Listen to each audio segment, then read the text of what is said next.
네, 안녕하세요. 오늘 의식과학 학술에서 동일론 아이덴티티 티어리에 대해서 발제할 신유림입니다. 목차는 이렇고요. 책 순서와 많이 다르진 않습니다.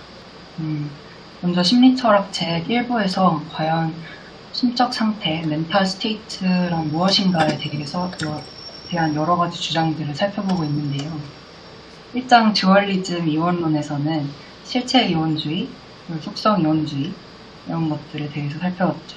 그래서 실체 이원주의는 신체는 물리적인 대상이고 정신은 비물리적인 대상이다. 그리고 속성 이원주의는 심적 속성이 뇌의 물리적 속성에 의해서 야기된 비물리적인 속성이다. 이런 주장이었고, 그러니까 실체 이원주의랑은 다르게 오브젝트라기보다는 프로퍼티다. 하지만 여전히 넌 피지컬한 무언가다. 이런 주장이었습니다. 그래서 2장에서는 behaviorism, 그리고 이번에 3장 identity theory 순서로 하고 있습니다. 그래서 1장의 이원주의와 대조되게 비물리적인 대상, 속성, 사건은 이 세계에 존재하지 않는다라는 입장인 물리주의로서 2장에서 4장까지 심적 상태에 관한 물리주의자 이론인 행동주의, 동일론, 기능주의를 살펴볼 과정 중에 오늘은 동일론 순서이고요. 물리주의에 따르면 우리 심적 상태는 물리적 상태에 의존을 하고 물리적인 상태, 이 피지컬 스테이트가 확정이 되면 더 이상 뭔가 멘탈 스테이트에 대해서 의문이 없다. 전부 설명할 수 있게 된다. 이런 입장입니다. 그래서 저번 북클럽에서는 행동주의를 살펴봤고, 행동주의란 심적 상태란 일정한 상황에 일정한 행위를 하려는 성향이다. 라는 주장을 가지고 논증을 따라가 봤었습니다. 그래서 오늘은 동일론 주장에 대해서 따라가 볼 건데요. 단순하게 얘기하면 정신이 곧 두뇌다. 그래서 행동주의에서는 단순하게 정신이 곧 행동이다. 라고 했던 것처럼요. 좀 더 풀어서 얘기를 해보자면 심적 상태가 두뇌의 물리적 상태와 동일하다. 하지만 역으로 모든 물리적인 브레인 스테이트가 심적 상태와 동일하진 않습니다. 어쨌든 심적 상태는 두뇌의 물리적인 상태와 동일하다라는 것이 동일론의 주장입니다. 여기서 동일하다라는 개념을 자세하게 얘기해보기 위해서 일단 토큰이란 타입이라는 유형과 사례라는 개념을 읽어보는데요. 태양계 행성이라는 타입 유형이 있으면 토성, 목성, 금성 이런 사례들, 토큰들이 있다. 간단하게 설명드릴 수 있습니다. 또 사과들이라는 유형이 있고 제가 무인 가판대에서 오늘 사과를 사왔는데 그런 사온 하나하나의 사과들은 그거는 하나의 그 사과의 타입 유형 속의 하나의 사례들인 토큰이 되겠죠. 그리고 물이 H2O랑 동일하다라고 말할 때 개개의 물 분자가 H2O라는 분자다라는 말도 되지만 더 크게 물이라는 유형이 H2O 유형과 동일하다라는 말을 하는 것으로 동일성에 대해서 그 개념을 짚고 넘어갈 수 있습니다. 그래서 먼저 사실 연습 문제를 이렇게 순서대로 듣고 넘어가려고 순서를 짰거든요. 네네. 그래서 그 지은님은 오늘 못 오신다고 하셨는데 그 연습 문제 1번이 이제 사례와 유형의 구분을 설명하라. 그리고 2번이 사례의 동일성과 유형 동일성의 예시를 각각 제시하고 설명하라. 그리고 3번이 동일론은 그래서 아까 심적 상태랑 두뇌 상태의 동일성을 주장하는데 이게 사례 동일성이냐 유형 동일성이냐 이 세 문제에 대해서 먼저 답변을 듣고 계속 진행하도록 하겠습니다. 뭔가 화면을 공유하실 게 딱히 없으면 그냥 이 화면에서 말씀해 주셔도 괜찮습니다.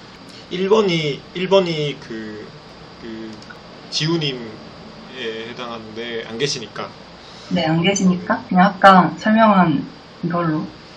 네, 저는 좀 사실 그 토큰이라는 말 자체는 그 뭔가 철학 쪽에서 토큰 아이덴티티 뭐 이런 거를 들어는 봤는데 사실 저도 엄밀하게 잘 알지를 못해가지고 이거 분석 철학 쪽에서 나오는 뭔가 컨셉 같던데. 아, 사실, 진짜요? 네, 이게 저도 이거 책 읽으면서 이해하려고 좀 노력을 해봤는데 사실은 조금 말장난 같기도 하고 잘 모르겠더라고요.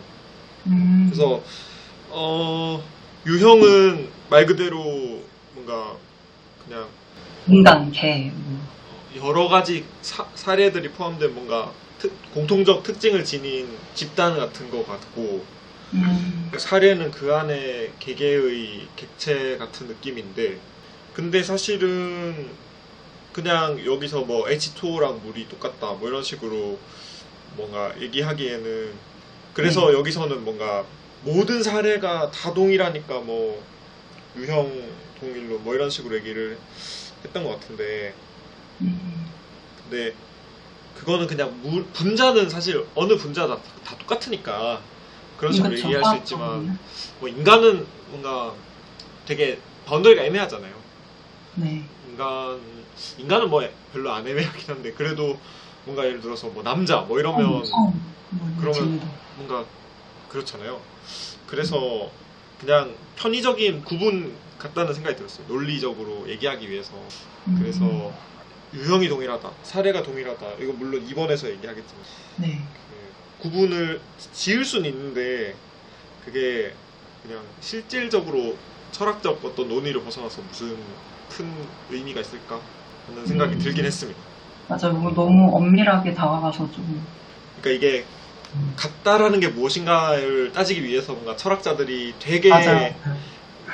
그 과몰입해서 이렇게 뭔가 한 것 같은데, 그래서 그 맥락을 다 따라가지 못해가지고. 근데 저도 그냥 이렇게 구별을 하는구나. 뭔가 같다라고 할 때, 동일성을 논할 때 이렇게까지 뭔가 구별을 할 수 있구나, 이 정도로 받아들였던 것 같아요. 제가 1번의 답을 대신했다고 생각합니다. 그러면은 사례 동일성과 유형 동일성의 예시를 제시하라 해서 준태님이라고 제가 적어놨고. 다 말해주신 그거 이해가 안 되는 게, 사례 동일성은 그냥 동일한 객체에 대해서 말하는 걸 일단 가리키는 대상이 같으면은 그냥 사례 동일성이라고 부르는 것 같고, 동일한 속성을 가리키는 거면은 그 유형 동일성이라고 말을 하는 것 같은데, 물이랑 H2를 왜 유형 동일성이라고 하는 거 좀 정확히 약간 이해가 아닌데, 그래서 그럼 혹시 번개와 그 대기방전이라는 예시도 있으니까 네. 그 예시는 좀 와닿으셨나요? 저 유형 동일성의 문제 좀 애매한 것 같아요, 저는. 근데 그런 거 아닐까요? 약간 뭐 물이 H2O다라고 하면, 같다라고 하면 그냥 본질적으로 같은 거니까 그 발례가 없잖아요. 근데 사례 동일성은 뭔가 발례가 있는 것 같고. 근데 뭔가 물이라고 하는 게 H2O가 액체 상태일 때만 물이라고 말하잖아요. 얼음도 H2O고. 그렇죠. 그렇게 따지면 유형 동일성이 아니지 않나요? 유형 동일성이 아니라는 게 무슨 말이죠? 근데 뭐 액체와 모르겠네. 그거는 근데 뭔가 존재론적 동일 뭐 이런 거, 물과 그리고 온도가 0도에서 100도 사이인 H2O는 그쵸. 유형 동일론에 있지 않을까. 아니 근데 물은 H2O다라고 해도 유형 동일한 거죠. H2O가 아니진 않으니까. 그렇죠. 근데 저는 잘 이해가 안 되는 게, 저는 너무 심플하게 받아들였는데, 저는 그냥 그래 뭐 사람은 유형이고 사람에 속하는 우리 각각은 뭐 사례니까. 이지 막 그냥 이렇게 그냥 생각을 했는데, 막 현우님도 그렇고 준태님도 그렇고 되게 약간 이 개념이 애매하다 이렇게 생각하시는 것 같아서, 저는 그게 이러고 약간 저는 그게 몰랐거든요. 그 현우님이 말씀하신 뭐 사람 뭐 우리는 사람들이 뭐 아홉 있지만 이게 편이지만 우리를 사람으로 하나를 묶는 그 유형으로 묶을 수가 있는 거잖아요. 근데 그 유형으로 묶는 것도 다 차이가 있기 때문에 유형으로 묶는 게 애매하다고 말씀을 하신 건지, 약간 어떤 의미에서 약간 말장난이라고 하신 건지가 약간 좀 이해가 안 됐고, 그게 준선님이 말씀하시는 것처럼 뭔가 물의 H가 유형동일인지 모르겠다라고 하시는데, 좀 저도 되게 너무 당연하게 그냥 쉽게 이해돼버려가지고 왜 제가 무슨 장난이었나? 그러거든요. 뭔가 철학에서 근데 지금 들어오신 분 누구시죠? 런이라고만 돼 있어서. 누구신가요? 아, 안녕하세요. 이름이 런이시죠. 약간 네. 일단 그러면 사례 동일하다랑 뭐 A랑 B가 사례 동일하다라고 하고 A랑 B가 유형 동일하다라고 했을 때 예시를 각각 들어주셨잖아요. 그러니까 책에서는 어떤 사람 그 의식학회 회장님이 장현우다 이러니까 그 두 개는 사례 동일이고 그냥 유형 동일은 또 번개는 대기의 전기 방전이다. 이런 게 유형 동일이다라고 한 것처럼 일단 번개라고 하는 것은 매 사례가 다 다른 건데 그거를 전부 다 대기의 전기 방전으로 이해할 수 있는 것처럼 대기의 전기 방전은 번개다라고 같은 걸로 치환할 수 있는 것처럼 그러니까 모든 사례마다 다 그냥 번개라는 유형으로 묶고 대기의 그 전기 방전을 유형이라고 묶은 것처럼 그렇게 저는 이해가 됐어요. 저도 그렇게 이해를 했던 것 같아요. 근데 너무 제가 좀 심플하게 생각을 했나? 뭔가 좀 더 복잡하게 뭔가 깊은 게 있나 싶었어요. 다른 분들. 그래서 저도 약간 거부감은 이해가 되는 게 아니 물은 H2오다 하면은 물이라는 게 너무 저희 개념으로는 그 화학 분자로 이렇게 인식이 되어 있는데 그거 하나하나 또 다를 리도 없고 예를 들면 번개처럼 사례들이 다 다를 리가 없잖아요. 물에 속해 있는 분자 사례들이. 그래서 너무 같은 걸 같다고 얘기하는 걸 좀 너무 애매하게 얘기한 게 아닌가 싶기도 했는데 번개는 대기 방전이다. 대기의 전기 방전이다. 이거 가지고 약간 그렇구나 하고 넘어갔던 것 같습니다. 그러니까 저는 이거는 네. 그냥 그냥 제 개인적인 그건데 뭔가 언어로 뭔가를 명칭한다는 것 자체가 어쩔 수 없이 그 불엄밀성을 뭐 수학적으로 뭔가 설명하지 않 수학적으로 해도 괴델의 그 불안정성.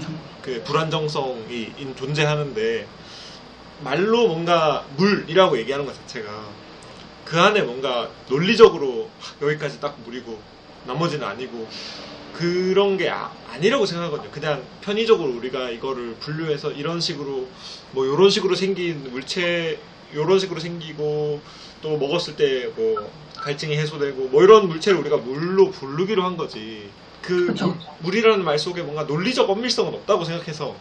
저 그냥 보리차도 물 주세요 하면 보리차 주셔도. 그렇죠. 그래서 그냥 언어는 편의적으로 우리가 쓰는 거고.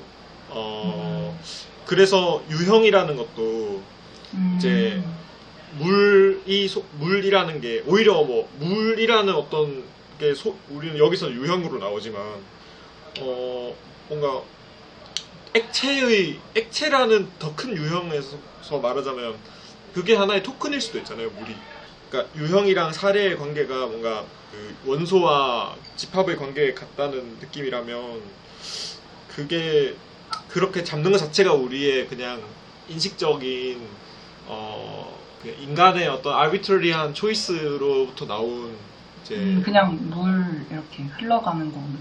네, 그렇죠. 뭐 흘러간다라는 말 자체도 우리가 그냥 인식하는 결과물이고 다들 다르게 인식하고.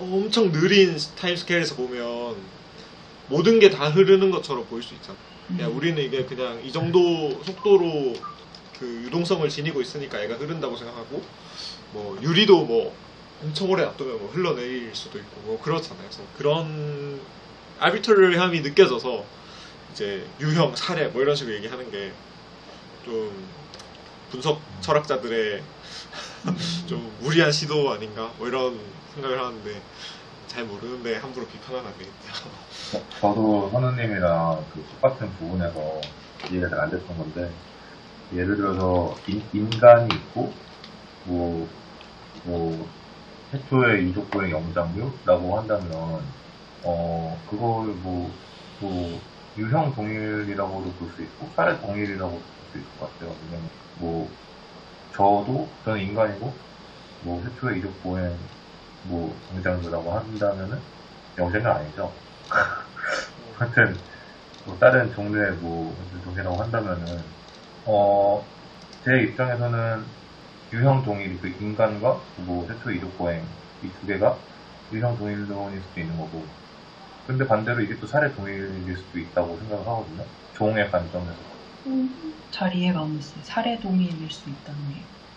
그러니까 인간이 사례가 될 수 있는 거죠. 그러니까 인간이란 종이 사례가 될 수 있는 거예요. 더 큰 집합에서는 그렇죠. 네네네. 농장류라는 집단 안에서는 인간이란 네. 게 사례니까. 그러니까 여기 책에서 말하는 모든 사례들도 그렇고, 사례라는 거는 약간 어떤 한 개체를 약간 정의를 하고 있는데, 그 개체가 너무나 그냥 우리가 그냥 일상적으로 쓰는 하나의 물건, 개체 이 정도 레벨에서만 사례를 얘기를 하고 있는데, 좀 더 깊게 들어가면은 사례도 좀 더 세분화될 수 있지 않나? 그런 생각 때문에. 그러면은 일단 다음 동일론이 일단 답은 유형 동일을 말하고 있잖아요. 멘탈 스테이트랑 브레인 스테이트가 유형 동일하다고 말하고 있잖아요. 그럼 이 3번 문제에 대해서 얘기해 볼까요? 누구셨죠? 아, 접니다. 네, 그- 지연님. 저도 유형 동일, 이 동일론이 유형 동일한지 사례 동일한지 말하기 앞서서 제가 단순하게 이해한 거에 대해서 그냥 말하려고 하는데, 저는 우선 일단 너무 단순하게 이해한 것 같은데, 저도 약간 유형 동일성은 어떠한 유형이고 사례는 그 지칭어를 붙일 수 있다? 이렇게 이해를 했거든요. 그래서 그냥 물이라고 하면 이건 유형이지만 이 물, 이런 순간 이건 사례가 될 수 있다? 이러한 느낌을 이해해서 저는 정말 단순하게 뭐 예를 들어 고통은 유형이지만 어떤 사람의 고통 이렇게 지칭을 할 수 있는 순간 이건 사례가 된다 이렇게 이해를 해서 유형 동일성은 어떠한 집합이나 종류가 동일하고 사례 동일성은 유형에 속하는 모든 개개의 객체 사례가 동일하다는 측면에서 동일론은 심적 상태랑 두뇌 상태가 유형 동일성을 지닌다고 이렇게 주장하고 있고, 또 책에서 예시로 든 것 같이 예를 들어 유형 고통에 속하는 모든 개개의 사례가 다 유형 시섬유 흥분에 속하는 사례가 될 수 있다. 이러한 논리로 유형 동일성을 얘기할 수 있다 하고, 또 추가로 뭐 뒷부분에 나오긴 하지만 존재론적 환원에 대해서 얘기할 때도 심적 상태가 두뇌 상태로 환원한다는 면에서 유형 동일성을 의미한다고 이 책에서는 얘기하고 있는 것 같아요. 그 말을 들어보니 뭔가 영어에서 관사가 붙는 이유를 알 것 같네요. 더가 붙는 이유.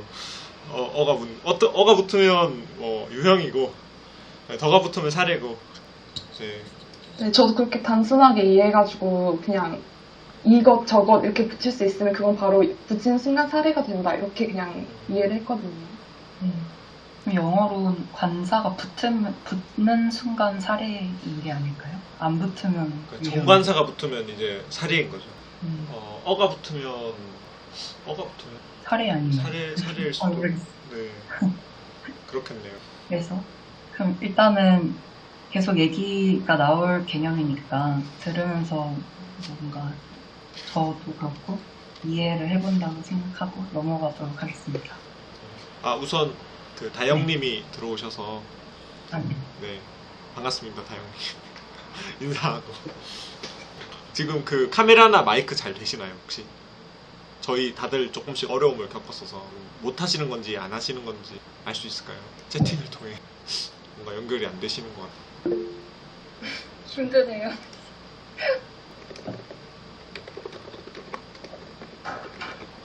됐어요. 아, 30분 후에 들리시나요? 네, 들려요. 네요. 근데 지금 어디를 하고 있으신 건가요? 연습 문제를 풀고 계신 건가요? 네, 중간에 이제 여기까지 설명만 하고 연습 문제 풀고 있었어요. 아, 이미 다 설명이 끝났어요? 아니요. 아니요. 그냥 여기까지만 중간중간에 연습 문제를 넣으신 거구나. 네, 그렇게 알겠습니다. 해봤습니다. 안녕하세요. 와주셔서 그러면 감사합니다. 넘어가도록 하겠습니다. 지연님이 정리해주신 것처럼 이제 유형이란 이제 사물의 종류고 사례 토큰이란 뭐 유형에 속하는 개별 구성원이라고 할 수 있는데 개별 구성원을 가리켜서 사례 동일하다 개별 구성원을 가리켜서 같았을 때 사례 동일하다라고 합니다. 그래서 제가 인터럽트해서 죄송한데 그 아까 제가 그 뭐 더 큰 범주에서 보면 인간도 뭐 사례가 될 수 있다라고 했잖아요.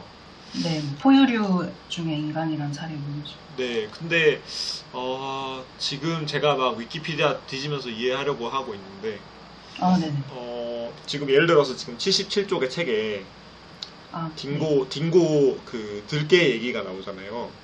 거기서 이제 4마리 들개가 있다고 하면 들개는 딩고라는 것에도 속하고 포유동물에도 속하고 동물에도 속하고 물질이라는 것에도 속하고 그냥 더 큰 유형들이 있을 뿐이지 딩고가 사례가 되진 않는 것 같아요. 인간이라는 게 그쵸. 인간이라는 사례가 게 있을 뿐이지. 그쵸. 각각의 개별 구성원의 사례가 있을 뿐이지. 네네네. 그러니까 뭔가 그 집합, 그러니까 사례라는 거는 우리가 정말 그냥 일상에서 진짜 존재하는 것들이 정말 그 사례인 거고 물리적으로 존재하는 무언가. 그리고 그것들을 어떻게 묶냐에 따라서 여러 가지 유형이 있는 것 같다는 생각이에요. 그러니까 인간도 뭔가 그 좀 70억 개의 사례들이 모인 거니까 그걸 우리가 그냥 멘탈리 묶어서 우리가 인간 이렇게 부르는 거니까 사례가 아닌 것 같다. 인간은. 유형도 될 수 있고 사례도 될 수 있는 건 없다. 지금 이해로서는. 그런 것 같아요. 그래서 엄밀하게 구별되는 것 같다. 근데 그 구별이 유효한지는 잘 모르겠어요. 막 관례도 있을 것 같고 그런데. 제가 지금 딱 드는 생각은 부분집합의 집합이 있으니까 집합이라는 유형은 사례도 되고 유형도 되고. 집합이라는 것 그 뭔가 네. 그 논리적 그 뭐라 그러죠? 네, 수학의 논리적인. 그 엑시옴 상에서는 집합은 그러니까 4의 약수, 뭐지? 그냥 집합 1, 2, 3의 부분집합이라는 부분집합의 집합에 속하니까. 잘 설명 못했네. 뭔지는 알겠는데 네. 그렇게 보면 안 되지 않을까. 뭔가 제가 생각하기에는 유형도 되고 사례도 될 수 있을 것 같은데 뭔가 그러니까 뭐 예를 들어서 뭐 움직인다 뭐 이런 식으로 할 때 뭐 동물은 움직인다 뭐 이렇게 하려면은 또 동물 안에는 뭐 포유동물 뭐 조류 뭐 이런 식으로 나눌 때는 어떤 움직일 수 있다 뭐 이렇게 할 때 그 정의에 필요하게 묶었을 때 뭔가 포유동물 조류 뭐 이런 식으로 그걸 또 사례로 쓸 수 있을 것 같고 근데 또 포유동물 안에서도 뭐가 있을까요? 포유동물 안에서 뭔가 또 어떤 증명하고 싶은 명제가 있을 때 그거에 따라서 또 나눴을 때 사례가 될 수 있고 좀 저는 그렇게 이해를 하고 있는 것 같아요. 근데 만약에 사람이란 것 자체가 그 여러 사례들을 묶은 어떤 말이잖아요. 그러니까 인간은 어떻다라고 하면 사실은 인간 1번부터 뭐 70억 번까지에 다 해당하는 뭔가 그런 명제를 얘기하는 거잖아요. 그러니까 일반적인 그냥 사람 A 뭐 나는 어떻다라고 얘기하는 거랑 인간은 어떻다라고 얘기하는 게 되게 다를 것 같거든요. 그래서 인간은 사례가 될 수 없다? 그렇지 않아. 근데 이제 유형 동의를 얘기했을 때는 그 유형에 속하는 각각의 사례가 모두 그 해당하는 뭔가 적절한 그런 말을 해야지만 성립하기 그렇죠. 때문에 네. 그렇기 때문에 유형 동일하다는 게 훨씬 더 큰 의미인 것 같아요. 그렇죠. 그리고 또 어떤 것이 뭐 A랑 B가 유형 동일하다라고 했을 때 A라는 유형과 B라는 유형, 그러니까 둘 다를 유형으로 취급하고 둘이 같다라고 하는 거다. A랑 B가 사례 동일하다 했을 때는 A라는 사례, B라는 사례가 둘 다 사례로 취급하고 둘이 같다고 하는 거다라는 거고. 그렇죠. 그러니까 이제 사례 동일이랑 유형 동일에 대해서는 조금 구별이 되는 것 같아요. 개념에 대해서는. 동의하시나요? 네, 그럼 동의하신다고 믿고. 그래서 동일론의 엄밀한 주장은 이제 신적 상태랑 두뇌의 물리적인 상태와 유형 동일하다. 그래서 이제 신적 상태와 두뇌의 물리적인 상태가 같다는 게 신적 상태라는 모든 유형에 속하는 사례들 그리고 분해의 물리적 상태에 속하는 사례들, 그것이 같다라고 말할 때의 동일함이다. 그러니까 물이 H2O다 라고 말할 때의 동일함이다. 그 동일하다고 말할 때 그 동일함이다 라고 엄밀하게 주장하는 게 동일론의 주장이 되겠습니다. 그래서 여기서도 사실은 먼저 뒤에 나오는 부분을 좀 땡겨와서 동일론 옹호 논증 파트에 있는 두뇌 손상 연구문을 먼저 얘기하려는데요. 피니어스 게이지가 광부 일을 하다가 파이프가 있는 전두엽 부분을 관통하는 사고를 당해서 그 순간 죽음은 피했지만 그 후 생활에서 충동 조절도 안 되고 좀 공격적인 모습을 보였다라는 일화를 소개하면서 이제 멘탈 프로세스인 이 충동 조절과 그 뇌의 부분인 전두엽 부분이 이 연관 관계가 있구나라는 인식이 생겼습니다. 그래서 사실 이 그 정신-뇌의 관계를 드러내는 다른 뇌손상 연구의 사례를 찾을 수 있는가에 대해서 그 얘기를 듣고 다시 진행하려고 했는데 지금 여기 와 계신가요? 누구시죠? 도현님인 것 같은데 안 아, 계신가요? 네. 오늘 못 온다고 저한테 연락 주셨어요. 네, 그래서 예전에 그 단체 톡방에 올려주셨잖아요. 뇌 손상 연구 해가지고 어떤 부분이 연관이 있다 하신 것들. 또 이런 다양한 사례가 있을 거고. 저는 그럼 그냥 푸지폼 페이스 에리아라고 얼굴 인식을 담당하는 부위에 대한 예시를 한번 생각해봤고, 이제 뭐 이 부위가 손상이 되면 사람 얼굴을 봤을 때도 뭐 일그러져 보인다거나 아니면 아예 사람 얼굴인지조차 알아채지도 못하고 그렇게 된다고 합니다. 그래서 이제 동일론이 책에 나온 예시처럼 또 머리가 참 좋구나, 머리가 나쁘구나 이렇게 말하는 게 너무 일상적으로 이 두뇌라는 이 물리적인 부분이 뭐 하나를 알려주면 열을 안다 하고 이렇게 정말 똑똑하구나 이렇게 머리에서 일어나는 그 심적 상태와 이 두뇌 상태를 일치시키는 그런 생각은 굉장히 만연하게 누구나 좀 하고 있는 생각이고, 아마 이 마음과 뇌의 연관성에 이의를 제기하는 의문을 가지는 그런 현대인은 없을 것 같아요.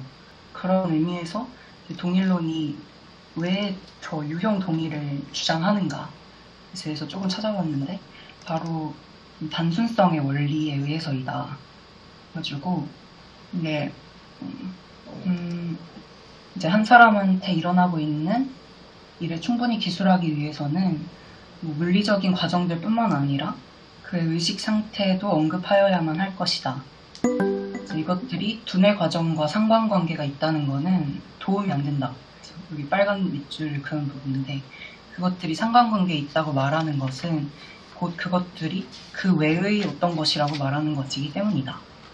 그래서 이렇게 상관관계에 있다라고만 말하게 된다면 이제 그 이상의 더 복잡한 구조물들, 더 복잡한 법칙들이 우수수 튀어나올 테니까 이런 필요 이상의 존재들을 가정하지 않기 위해서 또 이제 경제적이고 가장 깔끔한 그런 설명을 주는 이론을 채택하기 위해서 그 둘은 같은 것이다 라고 단순하게 설명하고 싶기 때문에 이런 동일론을 주장하게 된 것이다 라는 내용을 말씀드리고 싶습니다. 이게 단순성 원리라는 거죠? 네, 뭐 오카메 면도날이라고 네네. 뭐 더 단순하게 설명할 수 있는 내용이 있으면 그걸 선택해야 할 것이다. 그런 것 때문에 이제 둘은 같은 것이다 라고 했을 때 설명이 좀 깔끔하게 여러 가지 설명할 수 있다면 좋겠으니까 이거를 주장했다 라고 하네요. 근데 이 말 자체는 저도 공감이 어느 정도 가거든요. 그쵸. 왜 이렇게 극단적으로 주장했을까? 같다고. 그리고 제가 느끼기에는 그 현대 그냥 신경과학 연구에서 그 동일론을 어떻게 보면 그 내재적으로 받아들이고 넘어가는 것 같아요. 그러니까 그냥 동일하다고 치고 신경 발화가 일어나면 뭔가 느낀다. 그 사이에 그 연결고리에 대해서 질문하지 않잖아요. 질문하지 않는 것 자체가 뭐 동일할 수도 있다는 걸 그냥 어떻게 보면 전제하는 것 같아서. 맞아. 그 사이에 복잡한 것들은 일단 여기선 얘기하지 말자라고 네. 하는 것 같아요. 그냥 법칙적 부수물이라 저 말이 되게 공감이 가는데 이렇게 그냥 부수물이다 하고 치고 맞아요. 그냥 물리학적으로 어떻게 작동하는지만 보자. 그게 맞아요. 그래서 심리 철학에선 더 엄밀하게 따지고 듣는 것 같아요. 그래서 대부분의 그냥 신경과학자들이 이 정도만 생각하고 있지 않을까. 저도 그렇게 생각해요. 같다고 그냥 상관 있는 게 같은 거지 이런 식으로 더 상관 있는 부분을 찾으면 더 좋은 거지 이렇게까지만 생각하는 것 같은 느낌을 받았어요. 왜냐하면 발례가 없기 때문인 것 같아요. 이게 두뇌 음, 과정이 안 일어났는데 감각이 생긴다든지 막 대뇌를 거치지 않고 아니면 뭐 대뇌가 분명 발화했는데 뭐 감각을 못 느끼는 일은 일어나죠. 근데 감각이 일어났는데 두뇌가 그대로인 일은 뭐 거의 없으니까 그래서 그런 거 아닐까. 그래서 어쨌든 간에 이 물리적인 두뇌에 묶여 있다. 어쨌든 심적 상태라는 게 연관이 있다. 연관이 있는 너무 늘 이건- 연관이 있으니까 항상 의존하고 있으니까 그 현상이. 네. 그래서 동일하게 여기는 수준까지 온 게 아닐까. 저도 동의합니다. 그래서 이제 여기까지가 인트로였고요. 지금 네 1번에 이제 끝났어요. 그래서 옹호 논쟁과 반대 논쟁과 나머지 얘기를 해보도록 하겠습니다. 그래서 동일론은 그러니까 유형 동일하다는 거를 주장하는 게 동일론이었고 이제 옹호 논쟁은 서문에 나왔던 여러 가지 심적 상태의 특징들을 얼마나 잘 설명할 수 있는지를 가지고 이론을 평가해야 된다라고 했으니까 이 한 가지씩 그냥 쉽게 다시 설명을 하고 지나가자면 어떤 심적 상태는 세 개의 상태에서 야기된다. 그러면 옆 사람이 국밥을 먹고 있어서 나도 국밥을 먹고 싶어졌다. 이러면 세 개의 상태에서 나의 마음이 야기된 거죠. 그리고 2번은 어떤 심적 상태는 행위를 일으킨다. 그러니까 국밥이 먹고 싶어져서 배달 주문을 했다. 이러면 제가 행위가 일으켜진 거고 3번은 어떤 심적 상태는 다른 심적 상태를 일으킨다. 이거는 약간 다른 이야기인데 뭔가 오늘 금요일이고 금요일에 의식학회를 한다 하니까 오늘은 의식학회를 한다. 이런 식으로 생각해낼 새로운 생각을 심적 상태로만부터 이렇게 일으킬 수 있으므로 그런 3번의 심적 상태의 특징이고요. 4번은 어떤 심적 상태는 의식적이다. 그래서 의식적이라는 거는 뭔가 뭐 의식할 수 있는 뭔가 감각질이 생긴다. 뭐 이렇게 퀄리아가 생긴다. 이렇게만 말하고 넘어갈게요. 그리고 어떤 심적 상태는 세계에 관한 것이다. 그러니까 아까 뭐 우리 동네에 있는 그 국밥집이 맛있다. 라는 생각은 그 세계 내가 알고 있는 그 세계 속에 있는 국밥집에 관한 것이기 때문에 그런 것이고 6번 어떤 심적 상태는 어떤 뇌 상태와 체계적으로 상관되어 있다. 이런 생각이 이것도 네, 그냥 신경과학적으로 쉽게 이해할 수 있는 특징이라고 생각합니다. 그래서 4번은 의식적이다라는 이 심적 상태 특징에 대해서는 4장에서 더 자세하게 얘기한다고 하네요. 그래서 이제 연습 문제가 이 관련된 내용이기 때문에 이 심적 상태의 특징 가운데 동일론이 어떤 것을 좀 쉽게 해명하고 어떤 것은 쉽게 설명하지 못하는가에 대해서 답변을 먼저 다영님의 답변을 먼저 듣고 계속 진행하도록 하겠습니다. 그럼 방금 말씀해주신 것처럼 나머지는 잘 얘기를 하는데 학원을 잘 설명을 못하는 게 이 책에 나오는데 사실 제가 이렇게 막 자세히 안 읽어봤어가지고 이게 잘 이해는 안 된 상태에서 그냥 여기 책에 나온 거를 그냥 요약만 했거든요. 근데 이게 별로 내용은 없는데 혹시 이거를 공유할 수 있나요? 이것도? 네, 그럼 제가 잠시 공유를 멈추고 이거를 네, 다 받으셨나요? 네. 그래서 잘 설명하는 게 3개가 있고요. 좀 양립 가능한 게 2개가 있고 이제 4번 같은 경우에는 설명할 수 없다고 하는데 다 가지도 다 복사가 그래서 동일론이라는 게 심적 상태가 두뇌 상태랑 같다고 한 거니까 1번 같은 경우에는 1번의 말이 이제 두뇌 상태가 세계 상태에서 약이 된다는 말이 되는 거고, 이거는 지금까지 있었던 그런 신경과학에 관련된 연구들, 그러니까 감각 자극이 들어왔을 때 그게 감각신경을 통해서 두뇌의 감각 영역을 자기하는 그런 일과적 영향을 일으킨 그 연구들을 봤을 때 이거는 이 명제의 근거가 되는 게 충분히 있고, 2번도 비슷한 식으로 해서 운동 피질이 이제 영향을 주기 때문에 그게 행위를 일으킨다는 게 그런 연구에서 비춰봤을 경우 있고, 2번 같은 경우에는 가장 잘 설명을 하는데, 왜냐면 그냥 동일론에 의하면 그냥 심적 상태가 그 상태인 거기 때문에 이거는 자연스럽게 말이 되는데, 양립 상태, 양립 가능하다는 거는 약간 애매한 부분이 있는 건데, 심적 상태가 다른 심적 상태를 일으킨다는 게 두뇌 상태가 다른 두뇌 상태를 일으킨다는 거랑 같아지는 거기 때문에 이 말이 맞아야 되는데, 심적 상태끼리는 그들끼리 상호작용을 하는 좀 특별한 방식이 있다고 해서 그런 거를 사고의 합리성이라고 하는데, 그런 게 있어가지고 조금 안 맞는, 완벽하게 이렇게 양립이 설명이 되는 건 아니지만 어쨌든 양립이 가능하다고 하는 건 저는 잘 이해가 안 됩니다. 그리고 어떤 심적 상태는 세계에 관한 것일 경우에는 일부 심적 상태가 어떤 세계를 일정 방식으로 표상한다는 거랑 이런 말이 저 명제에 어떤 식으로 좀 어떤 부분을 설명을 하는데, 이 말은 그냥 위에서 얘기한 것들에 의하면은 그 두뇌 상태가 감각을 받아들여서 감각을 표상하기 때문에 말이 될 수 있다고 하고요. 4번은 의식적인 거는 동일론이 일종의 물리주의이기 때문에 의식적인 걸 설명할 수 없어서 이거는 어렵다, 이렇게 정리했습니다. 네. 감사합니다. 네, 그래서 잠시만요.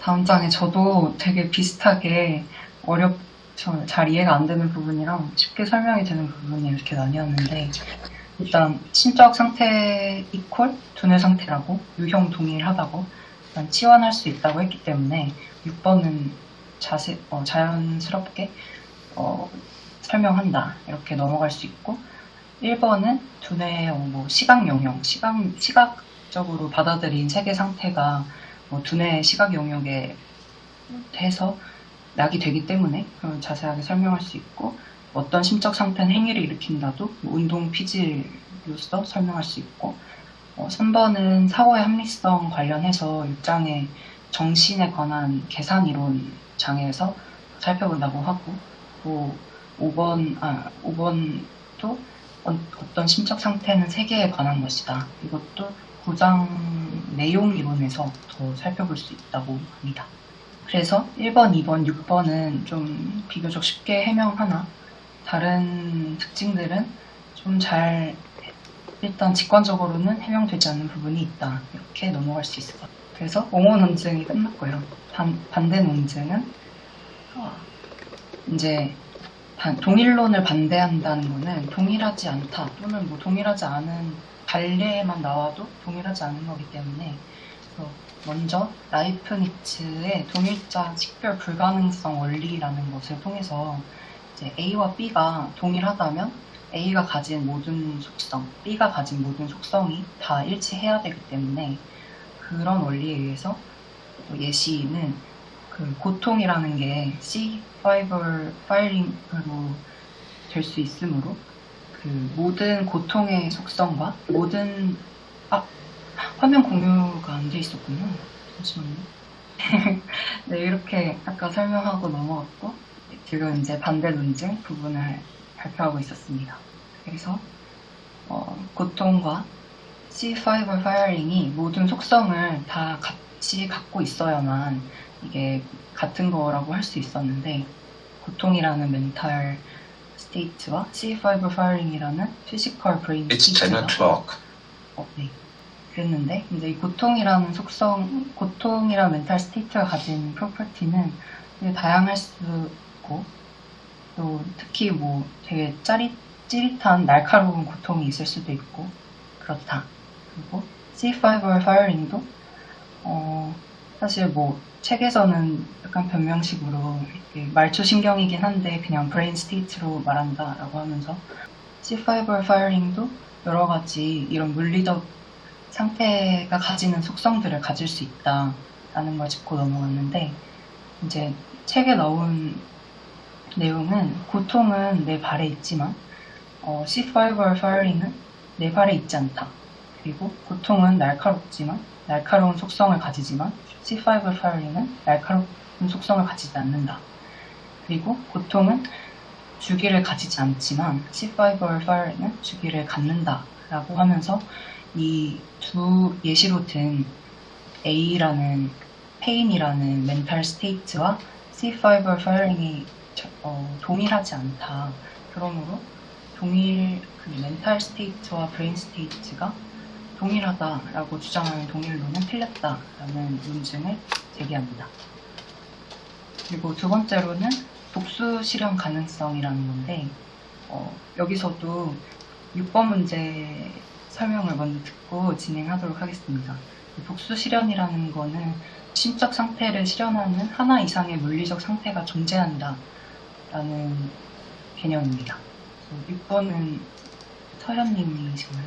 아 근데 네. 네, 워드로 좀 정리를 해가지고 화면 공유를 해도 네. 해야 될 텐데. 혹시 보이시나요? 안 보이는 것 같아요. 안 보이나요? 네. 그렇구나. 이제 보여요. 보이시나요? 네. 네. 네. 저 6번 심적 상태가 복수로 실현될 수 있다는 말은 무슨 뜻인가에 대해서 책에서 나온 것들을 정리를 해봤는데요.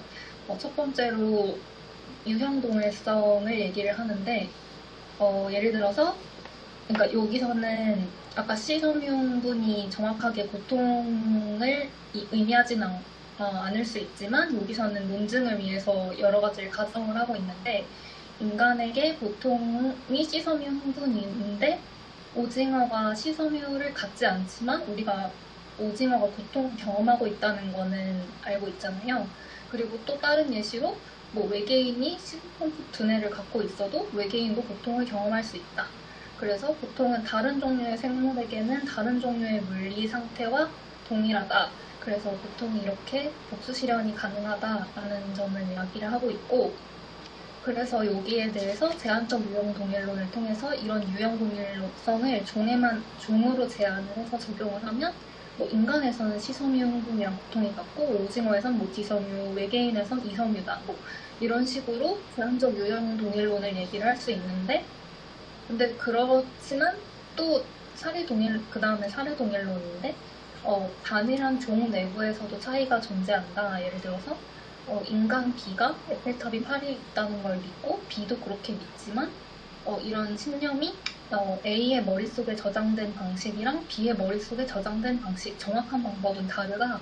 그래서 이렇게 단일한 인간이라는 종 내부에서도 복수 실현이 된다라는 걸 얘기를 하고 있고, 또 그 다음에 컴퓨터 A, B의 문서를 저장한다고 해도 그 두 기계 속에서 정확하게 똑같은 방식으로 저장되지 않기 때문에 여기에서도 복수 실현이 된다.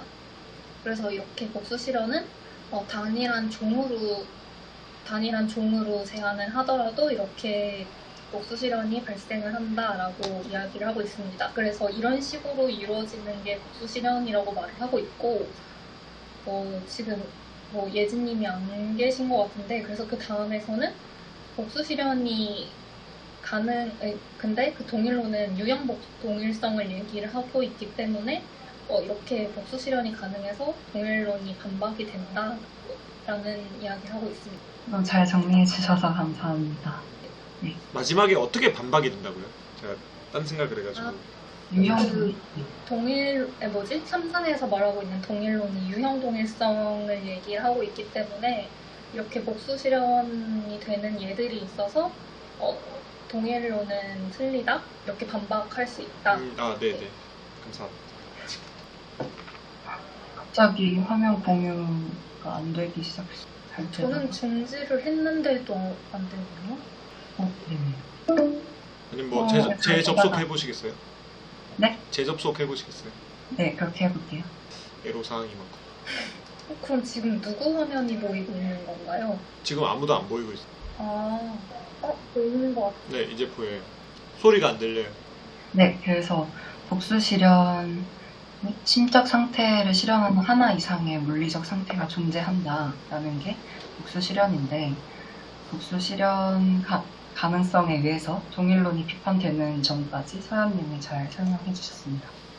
그래서 이제 인간과 다른 신경체계를 가진 동물을 쉽게 상상할 수 있고, 쉽게 오징어나 또 더 상상력을 발휘하면 외계인도 상상해 볼 수 있는데, 이제 오징어나 외계인의 예시를 통해서 고통은 다른 종류의 생물한테는 다른 종류의 물리적 상태와 동일하게 된다는 상상을 쉽게 할 수 있고, 그런 주장이 힘을 얻었습니다. 그래서 다양한 종류의 생물에 대해서는 다양한 종류의 심적 상태가 가능하고, 따라서 이제 복수 실현이 되는 거죠. 그리고 제한적 유형 동일론이 여기서 나오는데, 이런 방금 예시처럼 C fiber firing, D fiber firing, 뭐 실리콘칩 E의 활성, 뭐 이런 식으로 정말 다양한 종 제한적으로 그 동일성의 목록이 무한정 이어질 수 있기 때문에, 이런 유형의 제한적인 유형 동일론을 Restricted Identity Theory라고 이제 뭔가 멘탈 스테이트 전반의 유형, 그리고 브레인 스테이트 전반의 유형이 같다라는 그런 동일론을 포기하게 된 거죠. 제한적인 유형 동일론을 주장한다면.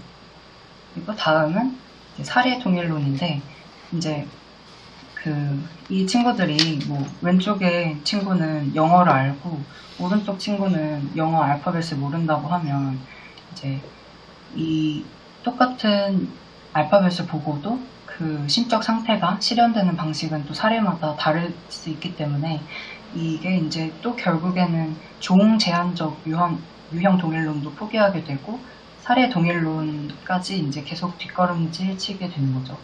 그래서 이 사례 동일론에 따르면 그 사례마다 심적 상태가 복수 실현됩니다.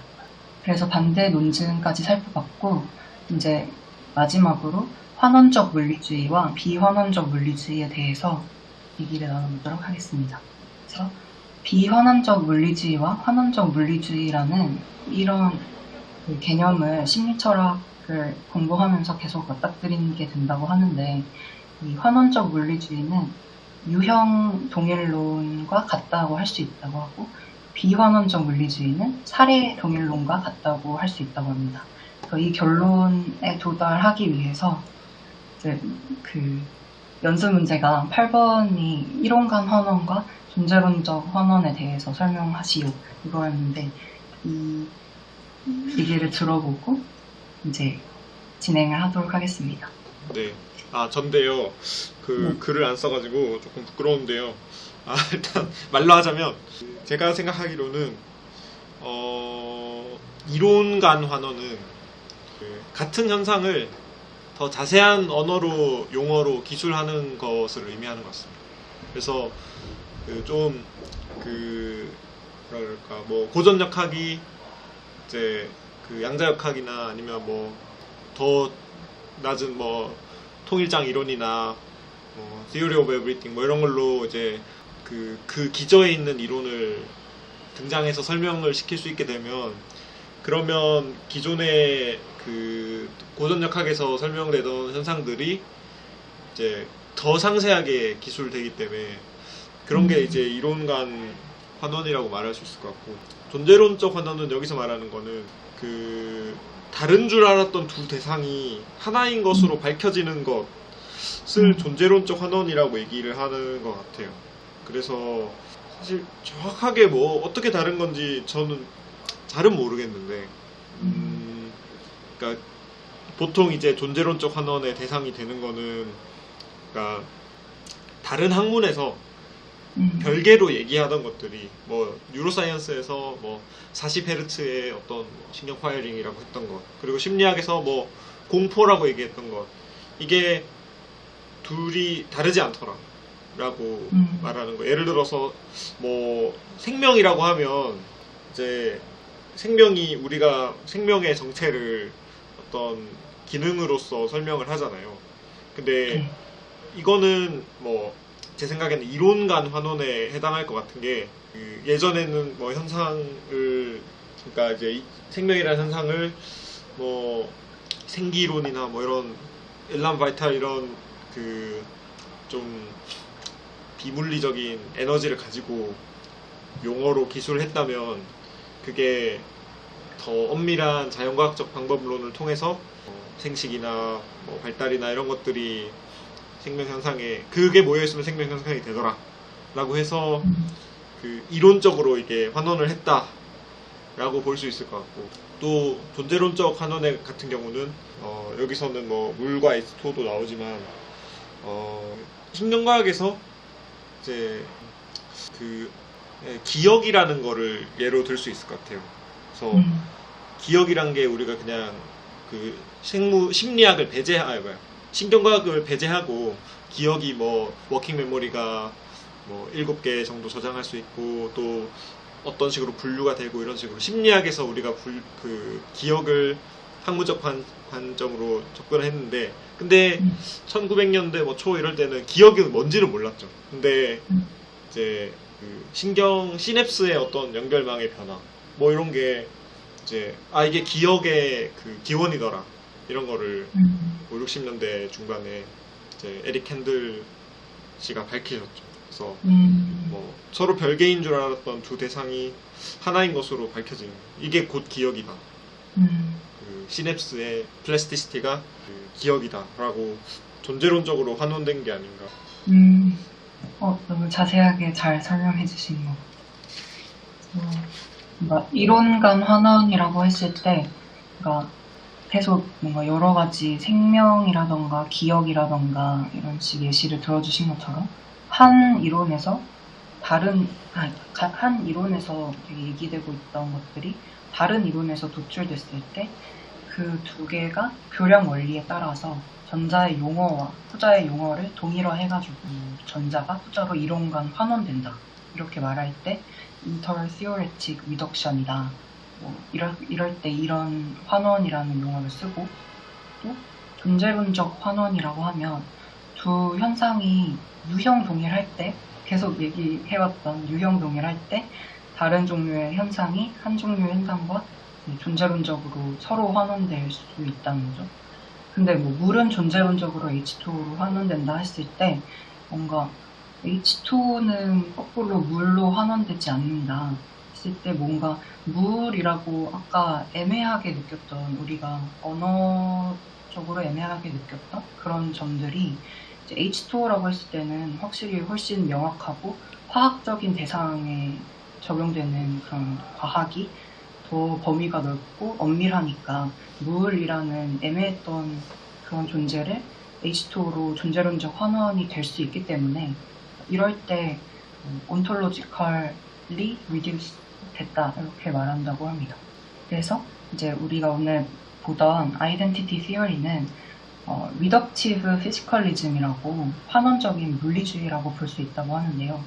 그러니까 이게 동일론은 심리학에서 발견되는 것과 뉴로사이언스에서 발견되는 그 존재론적인 그 환원이 가능하다. 그래서 이런 거는 적절한 교량 법칙을 발견하고 배치하기만 하면 우리가 이론 간의 환원을 시킬 수 있다라고 주장하는 이론이 아이덴티티 시어리이기 때문에 동일론은 환원적 물리주의다라고 말할 수 있다고 하네요.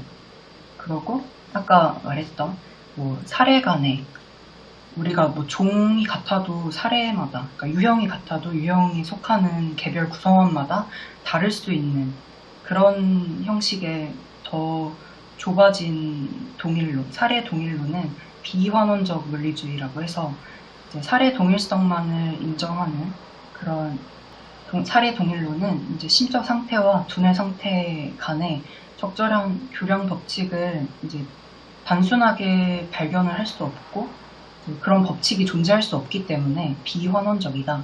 서로 환원될 수 없기 때문에 그래서 이건 비환원적 물리주의다라고 말할 수 있겠습니다. 그래서 이것도 이제 2장 맨 처음에 나오는 건데 If you gave him a brain cell, it will lonely 해가지고 그 녀석에게 뇌세포 하나 늘어봤자 그 세포만 외로울걸 이렇게 얘기하는 게 욕설이래요. 그래서 왜 이게 동일론 챕터에 나왔을까? 그러면은 뭔가 브레인셀을 추가했다라는 거는 피지컬한 브레인 스테이트가 변했다라는 건데, 멘탈 스테이트는 쟤는 하도 뭐 멘탈이 썩어서 별로 브레인셀이 늘어도 쟤를 뭐 고칠 수는 없을 거야. 뭐 이런 식의 욕설이지 않을까 하고 또 의미 부여를 해봤습니다. 그래서 동일하지 않다. 유형 동일하지 않다. 멘탈 스테이트와 피지컬한 브레인 스테이트는 그렇다. 라는 결론으로서 동일론은 틀렸다가 되겠죠. 감사합니다. 제가 준비한 거는 여기까지입니다. 되게 구성을 잘 해주셔가지고 아 정말요? 네 감사합니다. 너무 좋았습니다. 감사합니다. 이게 동일론이 네. 저는 여기 꽤 많은 분들이 계시니까 각자 어떻게 생각하시는지 한번 들어보고 싶어요. 왜냐면 저는 제가 지금 번역하고 있는 책에서는 거기서도 동일론 PPT가 너무 예뻤어요. 감사합니다. 제가 본 PT 중에 900급인가 제가 지금 읽고 있는 책에서는 거의 여기 뭐 종교 믿으시는 분 계신지 모르겠는데 이제 삼위일체설이 있잖아요. 성부와 성령과 성자가 동일하다. 근데 사실은 이게 아이덴티티 티오리인 거죠, 일종의. 약간 부트캠프 렉처 때도 그렇게 해주셔가지고. 네, 그렇죠. 그래서 이게 사실은 어떤 사람은 이거 말도 안 된다고 그냥 치부해버리는 사람도 있고, 그리고 IIT 같은 경우는 제가 저번에도 부트캠프 렉처에서 설명한 적 있는데 이제 실제 신경 파이어링하고 우리가 겪는 현상학하고의 특징을 서로 비교해서 이제 현상학에서 나타나는 특징들이 신경적으로도 설명 가능할까를 따지거든요. 그 말은 결국 IIT도 아이덴티티 티오리를 사실 전제하고 이제 같은 속성을 가지고 있는 거 한번 찾아볼까? 라고 달려드는 건데, 그래서 그리고 정보의 어떤 조합이 곧 이제 피노미널 익스피리언스다라고 얘기하기 때문에 동일론의 일종이라고도 볼 수 있을 것 같아요. 그래서 제 개인적으로는 동일론은 너무 그냥 나이브한 설명이다 라는 쪽에 치우치는데, 반박 예시들만 봐도 그냥 이제 정보라는 측면에 집중한다면 이제 컴퓨터의 작동이 전기 흐름과 코릴레이트 돼 있지만 전기 흐름 자체가 어떤 프로그램의 속성과 막 동일하진 않을 거잖아요. 전기 흐름의 속성이. 근데 그게 그런 식으로 말하면 너무 나이브하지만 전기 흐름이 어떤 식으로 잘 기능적으로 일어날 때 컴퓨터의 프로그램이 될 수 있다. 과 동일하다라고는 말할 수 있을 것 같거든요. 그러니까 의식에서도 비슷한 비유가 적용돼서 뉴러널 파이어링 자체는 심적 상태하고 너무나 다르지만 걔가 되게 잘 조직돼서 어떤 정보성을 띈 채로 되게 패턴성을 띈 채로 뭔가 앙상블을 이루고 뉴러널 그룹이 어떤 식으로 상호작용을 하면 그것과는 피노미널 익스피리언스가 뭔가 공통점을 가질 수도 있지 않을까 해서 이제 이런 식의 지금 여기 이 책에 나온 식의 그냥 마음은 두뇌와 같다 이렇게 얘기하면 너무 프리미티브한 것 같아요.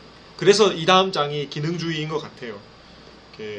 신경 상태의 어떤 기능에도 주목을 해서 그것과 심적 상태를 비교하는 게 더 맞을 것 같다라고 저는 생각을 하고, 그치만 매력적인 이론임은 부정할 수 없는 것 같긴 해요. 갖다 해버리면 끝나니까.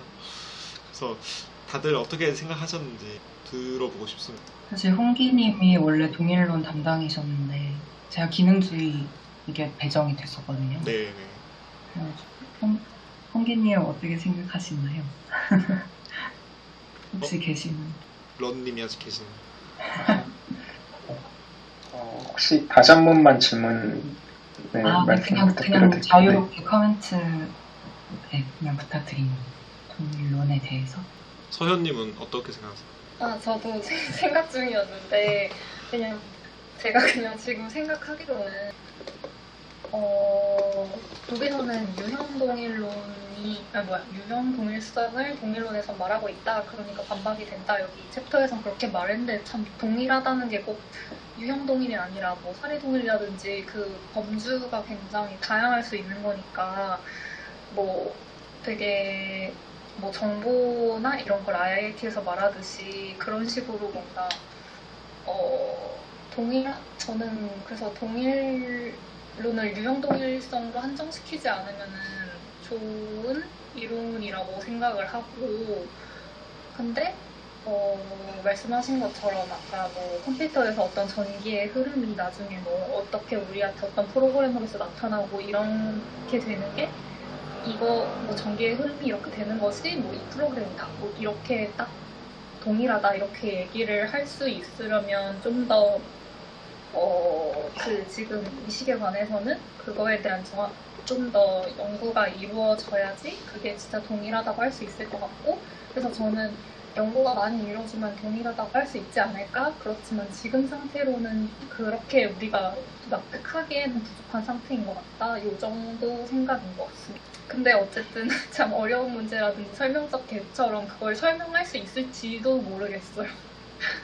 저도 그냥 머리에 못 쓰고 인공지능으로 이 사람이 뭘 쳐다보고 있는지 이렇게 해석하는, 브레인 디코딩하는 그런 연구도 많이 진행된 것처럼, 근데 그거는 어떤 한 사람에 대해서 기계를 씌우고 계속 돌리면 이 사람이 쳐다보는 세계나 시각 같은 것들은 뭔가 언젠가는 다 파악될 수 있을 것만 같아요. 그러니까 유형 동일이라고 해서 너무 어렵게 이제 증명이 되어야 되는 과정처럼 보이지만, 사례 동일로 남겨놔서 이 한 객체에 대해서는 이렇게 하면은 언젠가 다 파악할 수 있다. 이게 일단 저의 지금 신조인 것 같습니다. 일단 여기까지 공부해본 바로는 그런 생각이 그냥 들었어요. 제가 네. 궁금한 거는 그때 현우님이 부트캠프에서 말씀하셨던 것 같은데 브레인 디코딩 같은 걸 요즘에 많이 하잖아요. 그래서 뇌에서 일어나는 정보로 내가 어떤 장면을 보고 있는지를 유추할 수 있다고 이런 걸 많이 하는데, 그런 게 연구가 많이 되면은 동일하다고 할 수 있을 거라고 생각하시나요? 진짜 정확하게 뇌를 보고 이 사람의 마음을 읽어낼 수 있다고 생각하는? 그러니까 아까 말한 그 사례 동일론으로서 제한된 동일론 안에서는 어떤 객체를 계속 그냥 알면, 이 친구는 저 강아지 사진을 봤을 때 저 노래가 떠오른다더라, 이런 걸 내가 알면 그거는 알 수 있는 거니까. 그러니까 굉장히 뭔가 적중률 높은 판단을 할 수 있는 건데, 그거를 또 법칙이라고 해서 사례 동일론 내에서 동일하다, 그러니까 멘탈 스테이트와 브레인 스테이트는 동일하다 라고까지 말할 수 있으려면 얼마나 적중을 해야 되는가, 뭐 이런 문제부터 이렇게 논란이 많을 것 같긴 해요. 그래도 뭔가 알아간다는 게 그럼 만약에 진짜 100% 정확하게 내가 뭐 보고 있는 풍경을 똑같이 뭐 집어낼 수 있다, 뭐 그렇게 이제 적중률이 확실하다면은 그러면 동일론이 맞다고 판단하시는 건가요? 그것도 잘 모르겠는 게, 뭔가 제가 완벽하게 확신에 가득 차서 이 기계가 당신의 기분은 지금 행복 100%입니다 이렇게 얘기했을 때 제가 그걸 과연 믿을 수 있을까? 라는 의심은 들어요. 저는 이제 그 공학과를 나와서 그런지 그 공학도의 마인드가 저는 좀 박혀 있거든요. 그래서 디코딩을 잘 해서 그냥 정말 예외 없이 뭐 90 몇 프로의 확률로 내 뇌를 내가 경험하고 있는 걸 읽어내고 그렇게 할 수 있을 정도의 디코딩 능력이 된다면, 그 디코딩 하는 것 안에는 어쨌든 제 연결망과 그 뭔가 파이어링 패턴을 알아내서 그걸 클래시파이를 한다는 클래시파이를 하는 것 안에는 사례 동일성이 내포되어 있겠죠. 뭐 유형 동일성 데이터를 쓸 수도 있고, 그러니까 약간 공학적으로 인간의 그 대표적인 특징들과 공통적 특징들과 개개인성이 함께 들어가서 분석에 활용될 것 같고, 그러면 사실 유형 동일, 사례 동일을 따지는 게 큰 의미는 없겠죠. 그게 다 있으니까. 유형적으로 비슷한 점도 있고, 사례적으로 사람마다 다른 점도 있고, 그래서 그런 식으로 해서 잘 읽어낼 수 있는 설명적 능력을 지니게 되면, 그러면 뭐 동일론이 맞냐 안 맞냐라는 문제 자체가 해소되지 않을까. 그냥 동일한 거기 때문에 그러면 어느 정도에 있어서는 동일하다고 봐도 무방해지는 거예요, 기능적으로는. 근데 그거를 정말 동일하네라고 판단할 수 있는 게 사실은 자기 자신밖에 없잖아요. 너는 지금 이 색깔을 보고 있어 라는 거랑 내가 진짜 그 색깔을 보고 있는지, 그거는 보고 있다는 말하고 또 내가 스스로 떠올려서 인트로스펙을 해서 내가 이 색깔을 보고 있네 라는 자기 셀프 어웨어한 걸 비교하고. 실험 환경이 아니면은, 그러니까 그 사람 딱 묶어놓고 네네. 이걸 보게 하는 환경이 아니라면 자기만 알 수 있는. 자기만 알 수 있으니까. 그러니까 그 판단도 어쨌든 자기가 하는 거고, 객관적으로 검증을 할 수는 없겠죠. 자기만이 자기 의식을 경험을 할 수 있으니까. 대신 정말 잘 유추를 할 수 있게 되면 그 심적 상태와 두뇌 상태가 동일하다라고 간주할 수 있을 정도의 수준이 되지 않을까. 효용적 가치로 보면 이제 이 질문 자체가 무의미해질 수도 있을 것 같다는 생각. 네, 지금 이미 그렇- 네. 그냥 애매하게 같다고 생각하고 넘어가는 것처럼 하려고 했어요. 지금 과학 연구에서 이미 두뇌 상태가 멘탈 스테이트다 하고 두루뭉술 넘어가는 것처럼 이제 나중에 의문조차 없지 않을까 이런 네, 생각을 하신다는 거죠. 그렇죠. 그러면 만약에 나중에 그렇게 되면 그래도 부수현상론 같이 그런 문제가 남는다고 생각하시나요? 아니면 그런 것까지 이제 다 해결이 됐다고 생각하시나요? 그럼 비물리적인 어떤 것, 영혼에 대한 문제가 남는다고 생각하면요. 근데 그렇게 밝혀졌다고 해도 여전히 과학적인 내용에 대해서 믿지 않고 종교가 있는 것처럼 믿지 않는 사람들은 남을 것 같아요. 유림님은 개인적으로 네. 저요? 저는 안 믿을 것 같아요. 다 해소가 됐다, 이제 어려운 문제는 없어졌다 이렇게 생각하신다는 거죠? 아니요. 비물리적인 게 있을 거라고 생각해요. 그러면 좀 왜 그렇게 생각하시나요? 궁금해요. 뭔가 마음이 아직은 받아들여지지가 않는 것 같아요. 뭐 논리적인 이유는 없는 것 같아요. 이게 그 찰머스의 이제 하드 프로블럼이니까, 하드 프로블럼은 남아있지 않을까. 배우님이 나가서 저도 비슷한 생각. 정말요? 제가 너무 단순한가 봐요. 저는 막 그러면 다 읽어낼 수 있으면은 뭐 해결된 거 아니야? 그냥 약간 좀 저는 그런 식으로 생각을 하는 것 같아요. 제가 너무 심플한 인간인가? 읽어낼 수 있으면 진짜 너무 대단하다라고는 하겠지만 뭔가 그래도 의심이 남아있을 것 같아요. 저도 두 분의 의견에 비슷한 생각을 가지고 있습니다. 저는 진짜 근데 궁금한 게 왜 그렇게 생각하시는지가 잘 궁금한 것 같아요. 모든 거를 읽어낼 수 있는데 그러면 왜 그래도 뭔가가 남아있다고 하는 걸까? 이렇게 궁금해요. 의식이, 서현님의 의식을 제가 대신 경험할 수가 없으니까 어쨌든 한 다리 건너서 얘기하는 거잖아요. 그러니까 그걸 묘사해서 뭔가 비디오로 만든다고 해도 그 비디오를 보는 나도 사실 주관적 경험 안에서 화면을 보는 거지 경험을 대신하는 건 아니잖아요. 그러니까 뇌를 진짜 다 옮겨 심어서 이 사람의 파이어링 하는 패턴대로 똑같이 패턴을 일으켜서 정말 그 사람의 마음에 이입하게 만들지 않는 한 어쨌든 그 제3자적인 매체를 통해서 이 사람의 의식 내용을 간접적으로 볼 수밖에 없고, 그러면 좀 뭔가 그러면 진짜 그 경험 자체를 이 사람이 하고 있는 게 맞아? 그리고 그런 것에 대해서 사실 확신할 수가 없는. 그 아까 유림님이 말씀하셨던 것처럼 실험실에서 명확하게 실험자가 내가 어떤 화면, 뭐 해리포터의 일정 장면을 보여주고 그 실험자한테 그 장면을 보여준 거하고 그 뇌에서 읽어낸 게 동일하면 내가 실험을 진행한 사람이니까 그 두 개가 같은 거를 파악할 수가 있잖아요. 그런 식으로 알 수 있지 않을까요? 네, 가능할 것 같기도 해요. 근데 이게 그냥 철학자들의 그 투정은 없어지지 않지 않을까. 근데 저도 공학자로서는 그런 식으로 다 되면 우리가 그 공학적 기술적으로 다 된다고 하면 걱정할 일이 사라지지 않을까 싶긴 해요. 근데 그 의식의 미스터리 자체는 완전히 말끔히, 예를 들어서 서현님이 지금 의식 이론을 깨달아 버렸어요.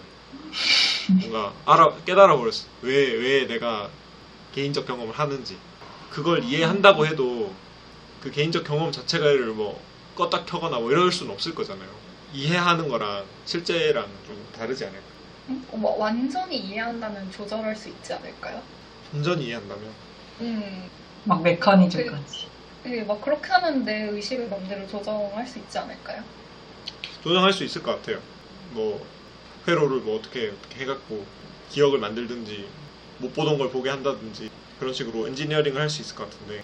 뭐 완전히 그렇지 않아도 이렇게 뭐 뇌의 특수 부분을 자극해서 기억을 불러일으키는 것 자체가 뭔가 나의 의식 상태를 변화를 지금도 시킬 수 있는 거잖아요. 네, 그걸 어떻게 설명해요? 약간 제가 진짜 너무 심플한 인간이라서 그런 거지. 저는 그런데 왜 뭐 때문에 더 남아있다고 생각할까? 이게 잘 모르겠는 것 같아요. 아 진짜요? 전혀 찜찜하지가 않으신가 봐요. 되게 찜찜하지 않은 게 신기해요. 그러니까 뭔가 뭐 그래도 있지 않을까? 뭔가 그런 생각은 할 수 있을 것 같은데 약간 그러니까 마음으로는 있었으면 좋겠다고 생각할 것 같은데 머리로는 그래 그게 맞겠지 이렇게 생각할 것 같은 느낌? 그래서 뭐 뭔가 있지 않을까? 뭐가 남아 있다고 생각하는 걸까? 저도 조금 더 뭐랄까 저의 찜찜함을 좀 더 설명할 수 있을 만한 무언가로 생각을 해본 다음에 생각이 나면 전달해드리겠습니다. 감사합니다. 네.